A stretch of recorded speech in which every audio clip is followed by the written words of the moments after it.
welcome a new face to Desert Living. Author and youth advocate Mr. Michael J. Boller is here to tell us about his book and what inspired him to write it. And he's got a fascinating story. We're talking about Children of the Night right there.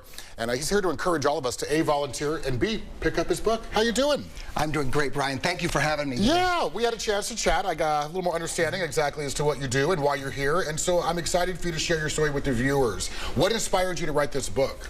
Well, I've spent most of my life working with youth, children and teens, in advocacy roles, as a teacher, as a volunteer, especially with some of our more marginalized kids, the ones that get locked up in juvenile hall, for example. Those are the kind of kids that most people don't want to hear about. And so I wanted people to know that these are some of the most amazing children I've ever known in my life, and teenagers. They're incredible. And good people, really big hearts. They find hope where there is no hope, and they find it anyway. And if you give them a little bit of love, they just bloom, and it's amazing. So I wanted to share some of those kids in this book and in the series. So elaborate on that. So talk about some of the stories that are inside of this book. Well, there's stories of kids that have, they've been kicked out of the homes for being gay, literally had to live on the street. I've met a lot of those kids. They were orphaned. They've been in group homes and foster homes, one after another, that were abusive, and they had to run away. I mean, I know 7-year-olds have been locked up because they were running away from these kinds of homes. And kids that were in gangs didn't really want to be in gangs, but they had no choices in their neighborhood. They were just, that was it. There was nothing to do there. So I wanted those kind of kids to be front and center in this book, so that they could not only see themselves, but other people could see them too. This is volunteerism on a different platform. I mean, you really are paying it forward and doing your part.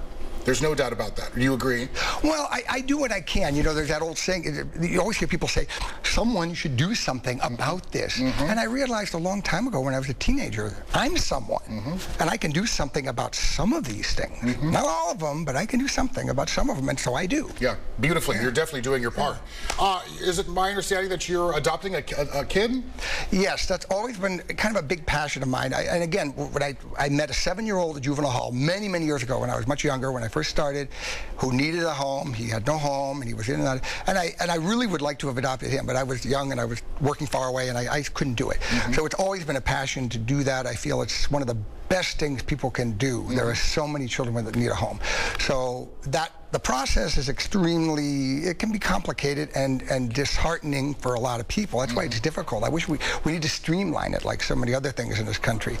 But the boy that I have is absolutely a gift from God. He is a blessing in my life. The best decision I've ever made. I love it. All right. Wow, you are just really interesting, and I'm really glad you took the time to come down. This book is here. Read this book to inspire you to do your part as far as volunteering is concerned. Myself, I'm a big brother. That's my contribution. I am also. Oh, of course you are. I'm trying to be you when I grow up. I really appreciate you being here. And make sure to pick up this book, Amazon.com, obviously, and to get your hands on that book, or follow the link listed below. A big thanks to Michael J. Boller for being here today, and a big thanks to you. Grab this book. I'll grab you after the break.